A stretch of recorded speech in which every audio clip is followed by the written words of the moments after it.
Hello and welcome.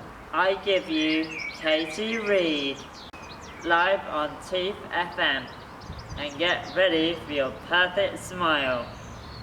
Teeth, I gotta have teeth, because I gotta have teeth, I gotta have teeth. Thank you, Stevie. Yes, I'm Katie Reed. I work as a health facilitator for Care Management Group. This video blog is all about oral health and hygiene for people with a learning disability. We aim to share the blog through staff induction with our teams through staff team meetings.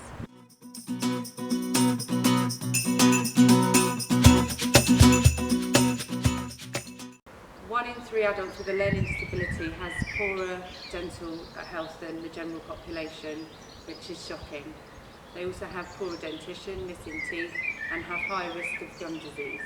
Good oral health is not just about having an attractive smile, although that is really important too. A clean, comfortable mouth is essential for good physical health and well-being. A healthy smile can improve visual appearance and really boost self-esteem. Conversely, poor oral health can lead to gum disease, which is associated with pain and can cause difficulties in eating. Furthermore, bacteria and infections in the mouth can also have a negative effect on general health and well-being and can be linked to broader health conditions such as chest infections and cardiovascular disease. The condition of someone's mouth can reflect health problems in other parts of the body. So it's really important staff educate people that we support about good oral health and hygiene and signs of a change. For example, if there's a change in somebody's mouth or in the oral cavity, this could be the first sign of a serious illness or disease. So if you are concerned, you need to seek advice from the dental team without delay.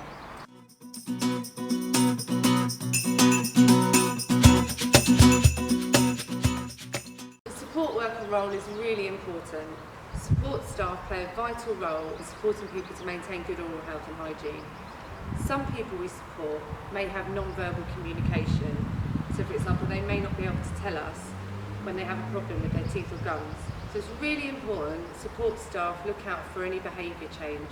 And this could be things like the person may not want to eat or drink, they may touch or hit their face, they may seem sad or withdrawn. There just may be a change in their behaviour. So do consider oral health. And if you are concerned, seek advice from the GP or the dentist. There are some people that you support that may need full support with teeth cleaning, and there'll be some that just need prompting, and there'll also be some that don't have teeth. They will still all require the same attention to oral health and hygiene. Ideally, people we support should have an oral health care plan which details daily oral care and regular dental checkups people may need. Before we move on to a practical demonstration, I'd like you to take a moment to reflect. When was the last time somebody else brushed your teeth?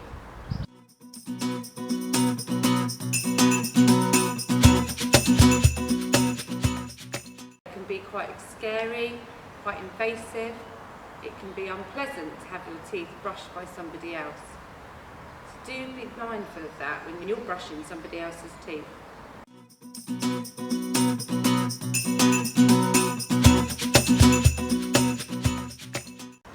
Some top tips: try and make sure the person is relaxed and comfortable, that they're ready to engage with you, that you are being the best communication partner that you can be.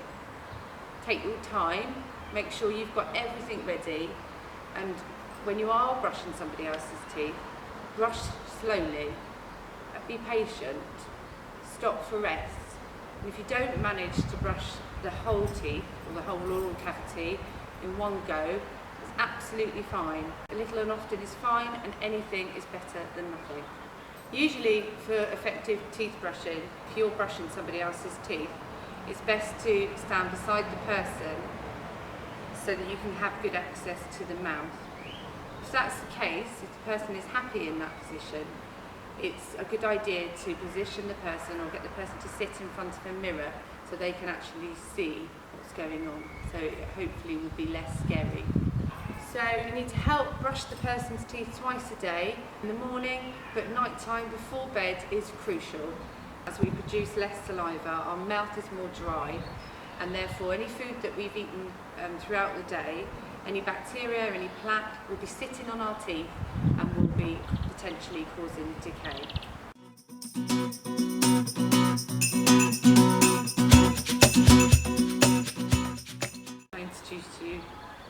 Ashley from Smile FM.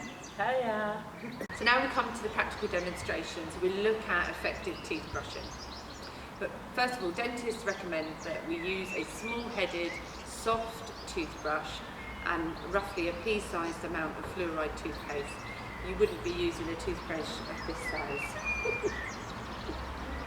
So we start in one corner of the mouth and we gently brush the front of the teeth in circular motions. You need to be gentle. And you need to brush where the gum line meets the teeth. Really important. We do circular motions. Then we slide the toothbrush inside the cheek. Well done. And we brush inside, the same as we do on the outside. We're getting all of the biting surfaces. And then we do the same to the other side of the mouth. Well done, Stevie. Circular motions, brushing where the gum line meets the tooth, paying particular attention to each tooth. Really good to floss as well, if people can tolerate that. So then we brush the inside surface of the teeth. So that's your biting surfaces, top and bottom. And when we're brushing our biting surfaces, we do a back and forth motion like Stevie's demonstrating now.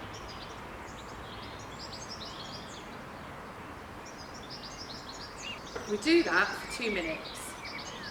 And we can do that using an egg timer, or we can use an alarm, so we can remember a 2-minute rule.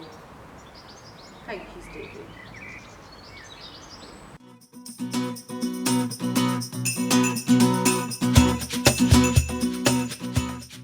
So dentists advise that we replace toothbrushes every 3 monthly. We can use an electric toothbrush as well, so we can use 2. When we're brushing teeth, if people's gums bleed, don't be afraid. It can be a bit scary, it looks worse than what it is, but keep brushing. All it means is that there's a build-up of plaque, but we need to get rid of that plaque, so you need to keep brushing. As long as you're not brushing too hard and you're gentle, it should be absolutely fine. If somebody's gums continuously bleed, then you need to discuss that with the dentist.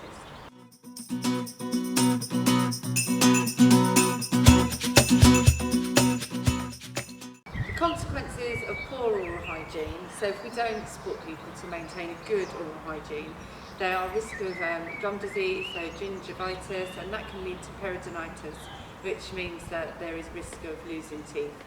I lost my teeth, where are they? We already know 1 in 3 people with a learning disability have poorer oral health than the general population. So it's really important that we bear that in mind.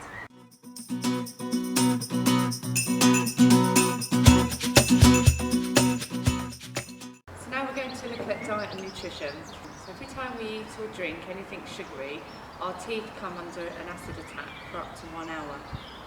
Thinning of tooth enamel is caused by acid content in food or drinks. So it's really important to encourage people to consume sugary foods and drink at meal times where possible. Staff have a responsibility to encourage people we support to eat a well-balanced diet, rich in vitamins, minerals and fruit and vegetables. They're all excellent for bone health and can help prevent gum disease. And also bear in mind, increased sugar intake can be associated with not only just tooth decay, but obesity, diabetes and cardiovascular disease.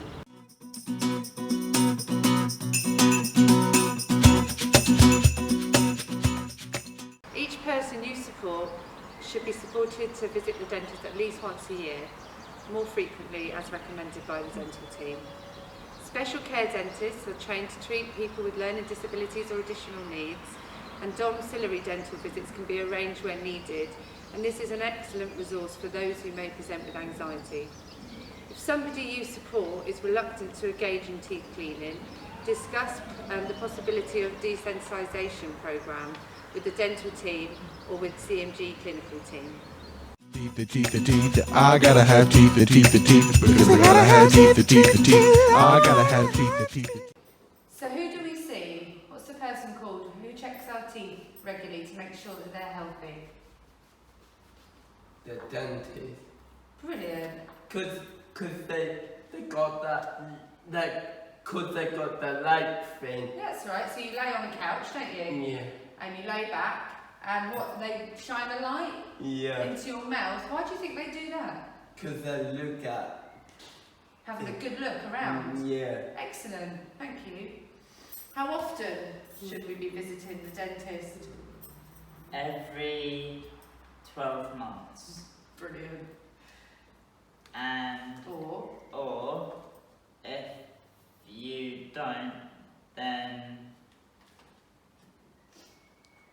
you will have a problem with your teeth, and then you'll end up with teeth problems like bleeding or The gum disease. Or what else can go Or wrong? your teeth might fall out. Your teeth could fall Yeah. out. What happened earlier? You lost your teeth. So this is why you have to go and see your dentist very frequently. Well done, Stevie. Thank you. That's That it. was a really good one. Okay, back to you, Rog. Let's see what I've got on here. So, can you give me 2 things that your teeth do? What do they do? What purpose do they serve?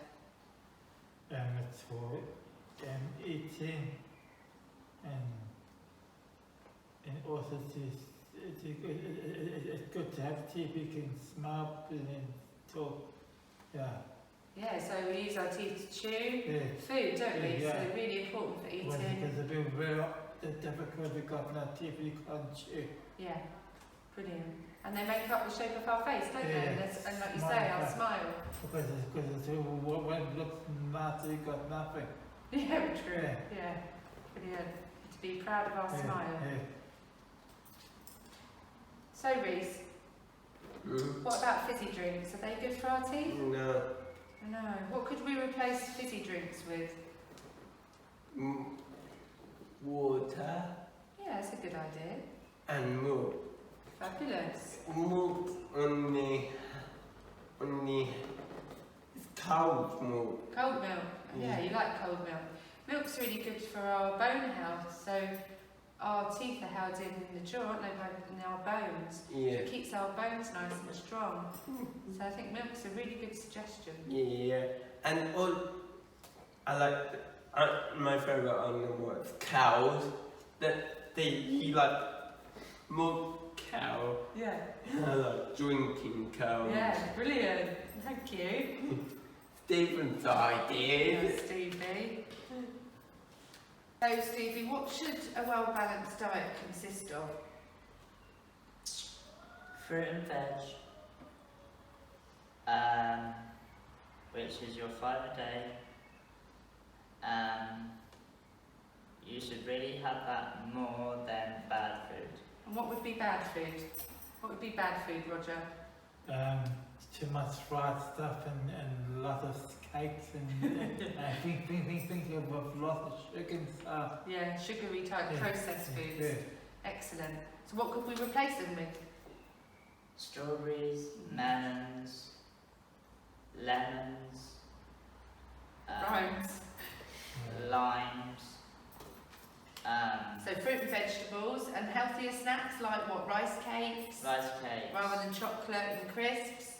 Fruit bars. Well, Yeah. they've still got a bit of sugar. They have. You do have. That's a good point. You do have to be careful, don't you? Because some of the Snack products. bars have some of the snack bars have some of them have more sugar and others you have to be careful what ones you have. You both make a really good point there. Because it's true, it's marketed, so people, advertisers market it as low in fat, but it's typically high in sugar. Yeah. So it's really good to read what? When you go shopping, what's it really good to read? The The sugar label. labels. The food labels, yeah, brilliant. Sugar labels. Yeah, and you want to go for the green Yeah. or the yellows, Yeah. and avoid what colour? Red. Red. Right.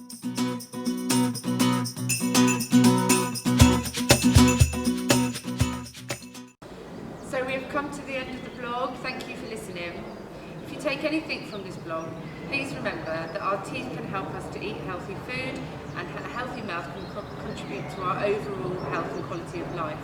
But this is only true if the teeth are kept clean and healthy. Oral health must be treated as an integral part of general health. And whatever the problem, a healthy smile can make you feel better. Be proud of your smile.